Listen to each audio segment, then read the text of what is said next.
Okay, Alex Alper, Reuters. Thank you, Mr. President.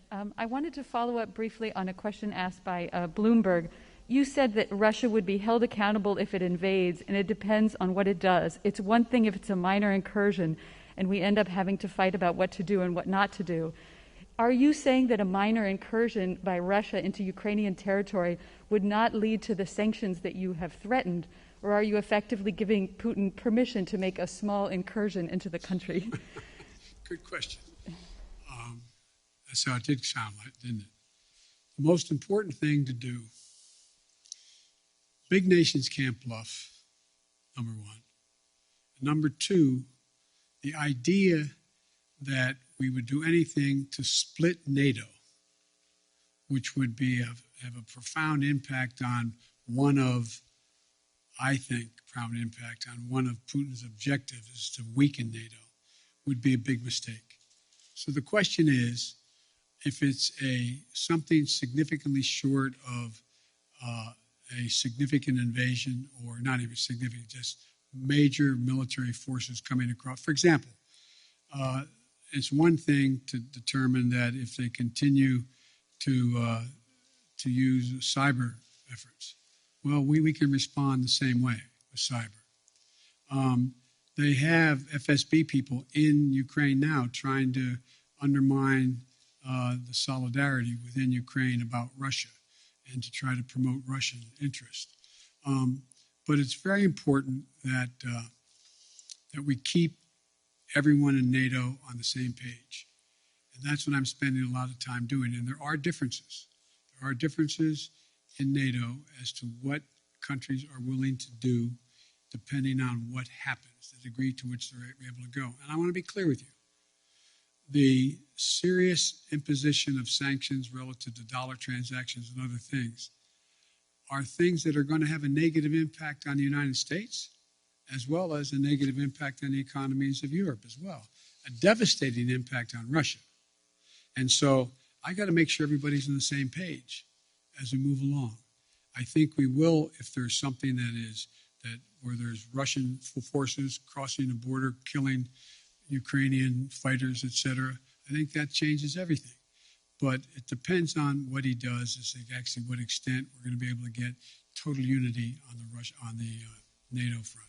If I may ask a quick one on Iran, I just wanted to get your sense of whether the Vienna talks are making any progress, if you still think it's possible to reach a deal for both sides to resume compliance with the Iran nuclear deal, or if it's time to give up on that. Thank you. I'll do it in reverse. It's not time to give up. There is some progress being made. The P5+1 is on the same page, but it remains to be seen. Okay, Kristen, NBC. Very quickly on Russia, I do have a number of domestic policy issues, but on Russia very quickly, it seemed like you said that you have assessed, you feel as though he will move in. Has this administration, have you determined whether President Putin plans to invade or move into Ukraine, as you said? Look, the only thing I'm confident of is that decision is totally, solely, completely a Putin decision. Nobody else is going to make that decision. No one else is going to impact that decision. He's making that decision. And I suspect it matters which side of the bed he gets up on in the morning as to exactly what he's going to do. And I think it is not irrational, if he wanted to talk about dealing with strategic doctrine and dealing with force structures in Europe and in the European parts of Russia. But I don't know whether he's decided he wants to do that or not. So far, in the 3 meetings we've had, OSCE, and anyway, have not produced anything, because the impression I get from my Secretary of State, my National Security Advisor, and my other senior officials that are doing these meetings is that there's a question of whether the people they're talking to know what he is going to do. So the answer is, but based on a number of criteria as to what he could do. For example, for him to move in and occupy the whole country, particularly from the north, from Belarus, he's going to have to wait a little bit till the ground's frozen so he can cross. To move in a direction where he wants to talk about what's going. We're continuing to provide for defense capacities to the Ukrainians. We're talking about what's going on in both the Baltic and the Black Sea, et cetera. There's a whole range of things that I'm sure he's trying to calculate how quickly he can do what he wants to do and what does he want to do. But he's an informed individual. And I believe he's calculating what the immediate, short term, and the near term and the long term consequences of Russia will be. And I don't think he's made up his mind yet. I want to ask you about your domestic agenda. You've gotten a lot of questions about voting rights, Mr. President, but I want to ask you about black voters, one of your most loyal constituencies. Yep. I was in Congressman Clyburn's district yesterday in South Carolina. You opened this news conference talking about him. I spoke to a number of black voters who fought to get you elected, and now they feel as though you are not fighting hard enough for them and their priorities. And they told me they see this push on voting rights more as a last-minute PR push than it is a legitimate effort to get legislation passed. So what do you say to these black voters who say that you do not have their backs, as you promised on the campaign trail? I've had their back. I've had their back my entire career. I've never not had their back. And I started on the voting rights issues long, long ago. That's what got me involved in politics in the first place.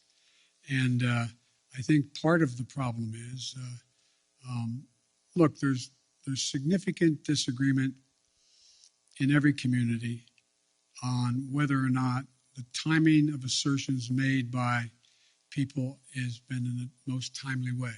So I'm sure that there are those who are saying that why didn't Biden push John Lewis bill as hard as he pushed it the last month? Why didn't he push it 6 months ago as hard as he did now? The fact is that there's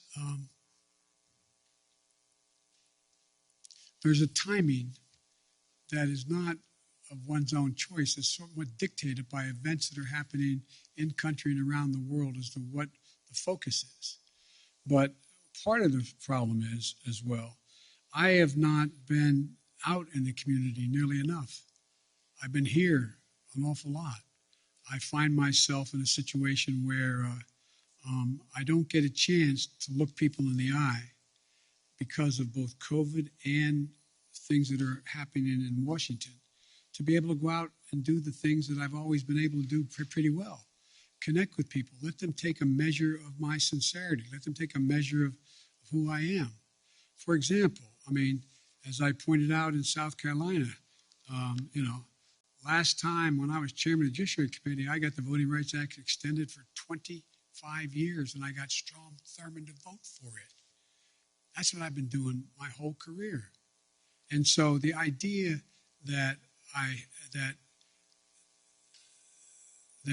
didn't either anticipate or because I didn't speak to it as fervently as they want me to earlier.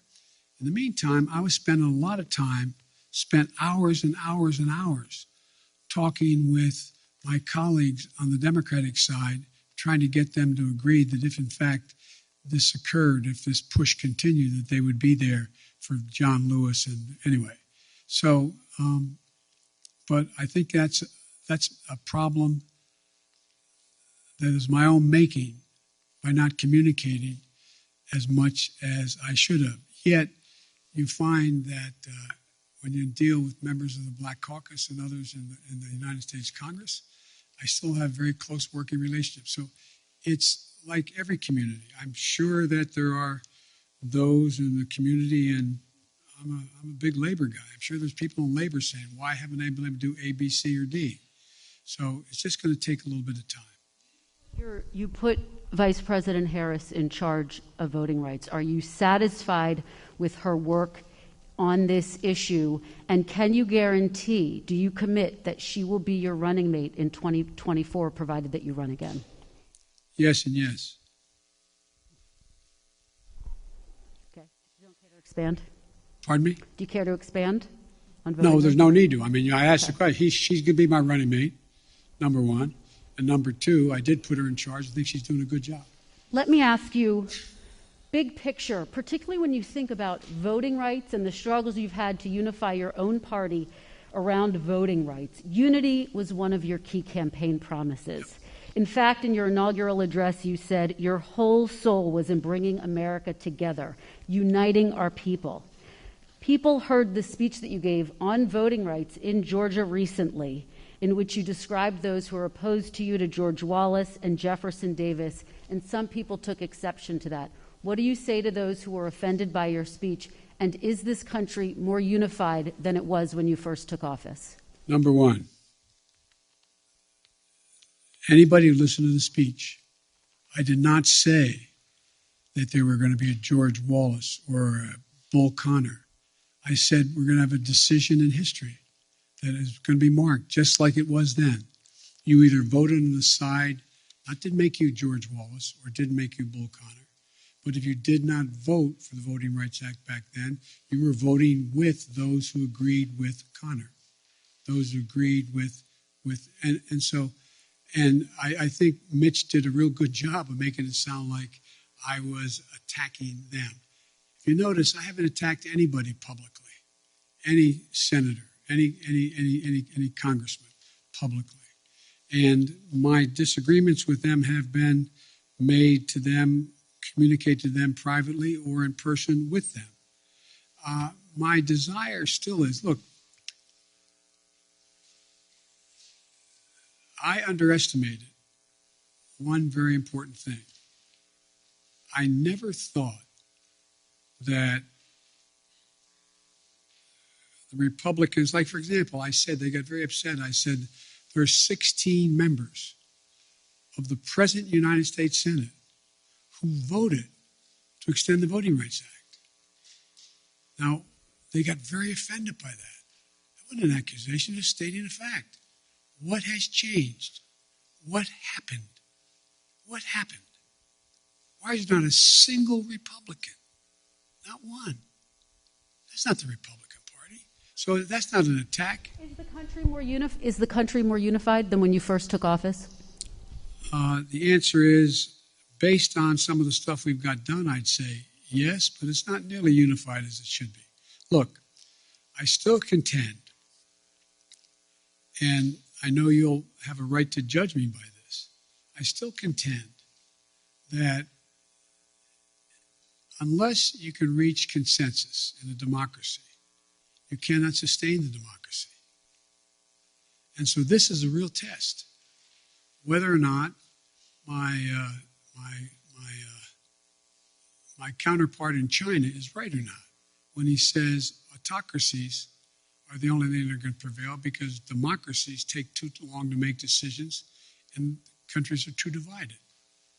I believe we're going through one of those inflection points in history that occurs every several generations or even more than that, even more time than that, where things are changing almost regardless of any particular policy.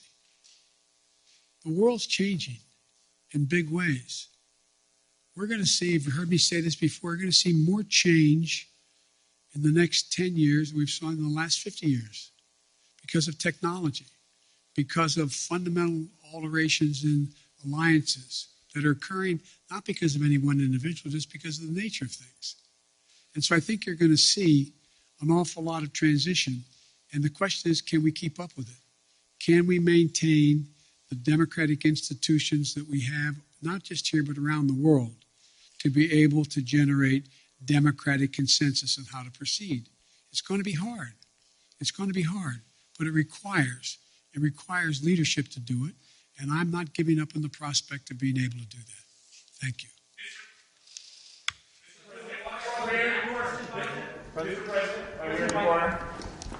Mr. President. Thank you, sir. There are deep questions among Americans about the competence of government. From the messy rollout of 5G this week to the Afghanistan withdrawal to testing on COVID, what have you done to restore Americans' faith in the competence of government? And are you satisfied by the view of the competence of your government? Look, let's take Afghanistan. I know you all would like to focus on that, which is legitimate. We were spending $1 trillion a week. $1 billion a week in Afghanistan for 20 years. Raise your hand if you think anyone was going to be able to unify Afghanistan under one single government. It's been the graveyard of empires for a solid reason. It is not susceptible to unity, number one. So, the question was, do I continue to spend that much money per week in the state of Afghanistan, knowing that the idea that being able to succeed, other than sending more body bags back home, is highly, highly unusual. My dad used to have an expression. He'd say, son, if everything's equally important to you, nothing's important to you. There is no way to get out of Afghanistan after 20 years easily. Not possible, no matter when you did it. And I make no apologies for what I did. I have a great concern for the women and men who were blown up on the line at the airport by a terrorist attack against them. But the military will acknowledge, and I think you will, who know a lot about foreign policy, that had we stayed and I had not pulled those troops out, we would be asked to put somewhere between 20 and 50,000 more troops back in. Because the only reason more Americans weren't being killed than others is because the last president signed an agreement to get out by May the 1st. And so everything was copacetic. Had we not gotten out, and the acknowledgement is we'd be putting a lot more forces in. Now, do I feel badly what's happening as a consequence of the incompetence of the Taliban? Yes, I do. But I feel badly also about the fistulas that are taking place in eastern Congo. I feel badly about a whole range of things around the world that we can't solve every problem. And so I don't view that as a competence issue.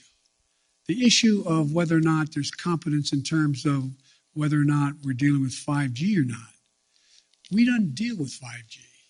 The fact is that you had two private enterprises, that had one promoting 5G and the other one are airlines.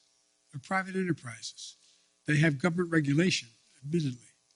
And so what I've done is pushed as hard as I can to have the 5G folks hold up and abide by what was being requested by the airlines until they could more modernize over the years, so that 5G would not interfere with the potential of the landing. So any 5G tower within a certain number of miles from the airport should not be operative.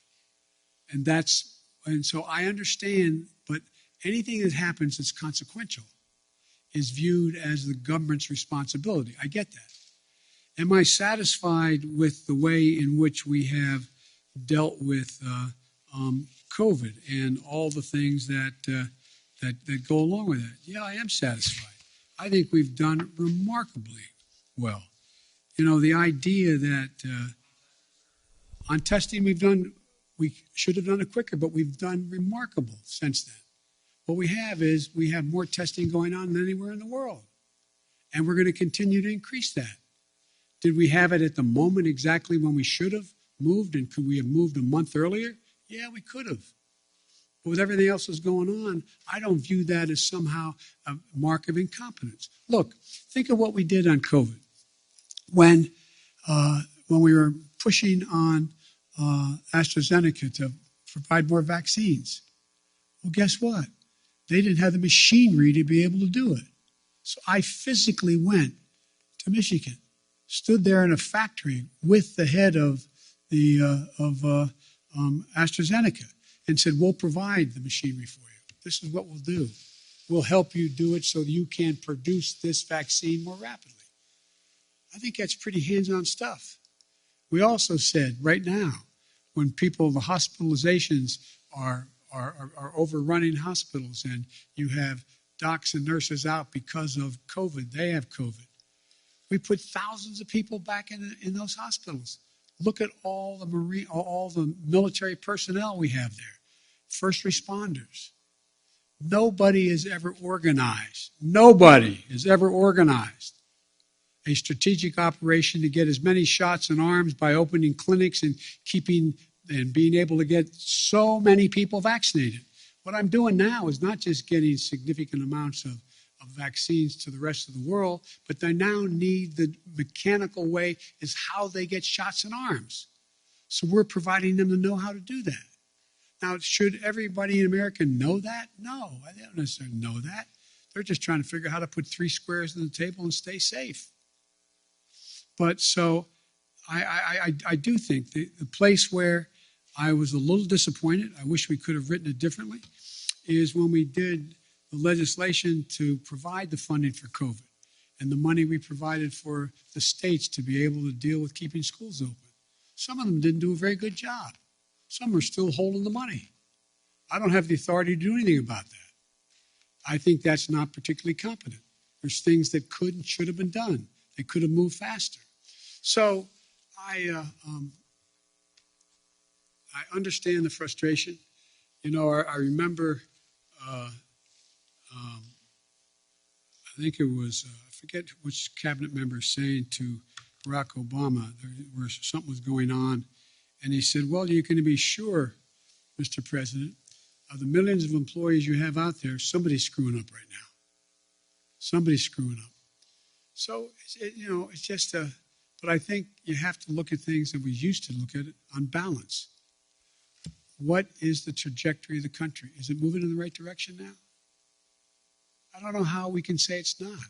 I understand the overwhelming frustration, fear, and concern with regard to inflation and COVID. I get it. But the idea, if I told you when we started, I tell you what I'm going to do, first year I'm going to create over 6 million jobs. I'm going to get unemployment down to 3.9%. I'm going to generate, and I named it all. You'd look at me like you're nuts. Maybe I'm wrong. President, at least in our recent memory, with as much Washington experience as you entered this office with, but yet after we sit here for more than an hour, I'm not sure I've heard you say if you would do anything differently in the second year of your term. Do you plan to do anything differently? Yeah, look, the thing I have to do... Are you satisfied with your team here at the White House, sir? I'm satisfied with the team. There's 3 things I'm going to do differently now that I've gotten the critical crises out of the way in the sense of that movement, knowing exactly where we're going. Number 1, I'm going to get out of this place more often. I'm going to go out and talk to the public. I'm going to do public fora. I'm going to interface with them. I'm going to make the cases what we've already done, why it's important, and what what will happen if they support what else I want to do. Number 2, I'm bringing in more and more now that I have time. I mean, literally, like you, I'm not complaining. It's, 12, 14 hours a day. No complaints. I really mean that sincerely.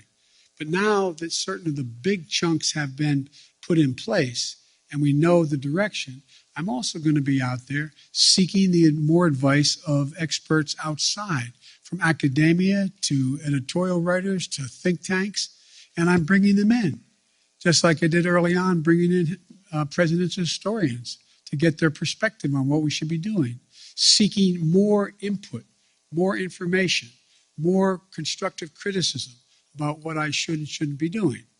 And the third thing that I'm going to be doing a lot more of is being in a situation where I'm able to I'm going to be deeply involved in these off-year elections.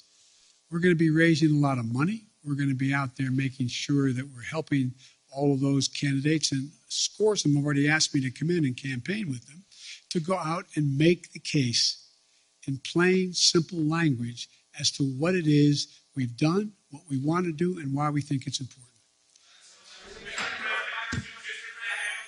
How many more hours am I doing this? I'm happy to stick around.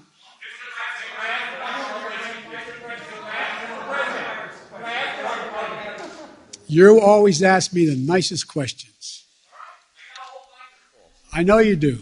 All right. None of them make a lot of sense to me, but Well, let's try. Fire away. Come on. A new year. Why are you trying so hard in your first year to pull the country so far to the left? Well, I'm not. I don't know what you consider to be too far to the left. If in fact we're talking about making sure that we had the money for COVID, making sure we had the money to put together the bipartisan infrastructure, making sure we were able to provide for those things that in fact would significantly reduce the burden on working class people, but make them, they have to continue to work hard. I don't know how that is pulling it to the left. If you may recall, you guys have been trying to convince me that I am Bernie Sanders. I'm not. I like him, but I'm not Bernie Sanders. I'm not a socialist. I'm a mainstream Democrat, and I have been.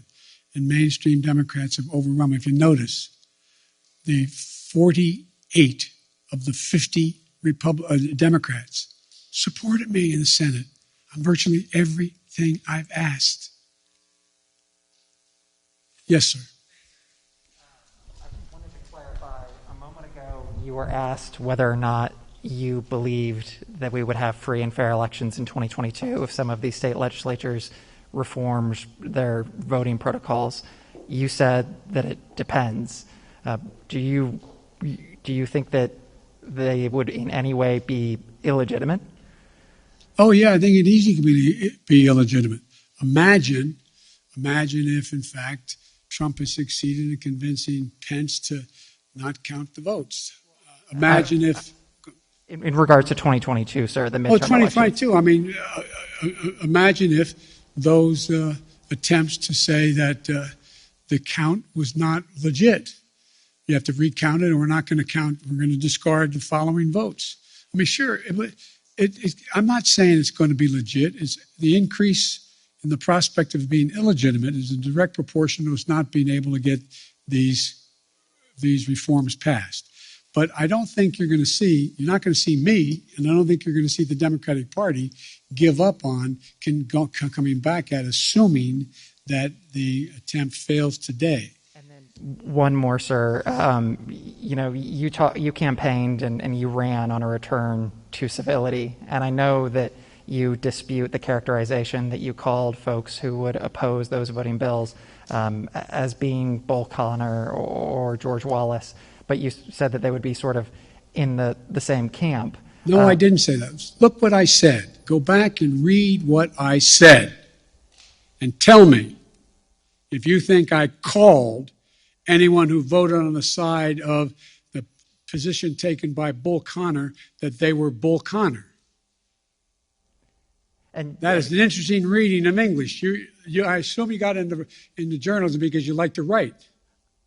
So did you expect that would work with Senators Manchin or Sinema? No, here's the thing. There's certain things that are so consequential.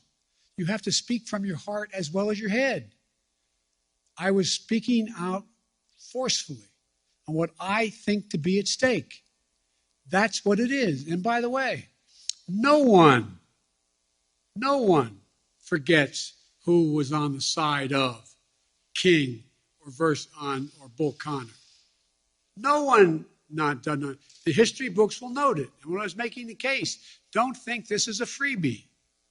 You don't get to vote this way and then somehow it goes away. This will stick with you the rest of your career and long after you're gone.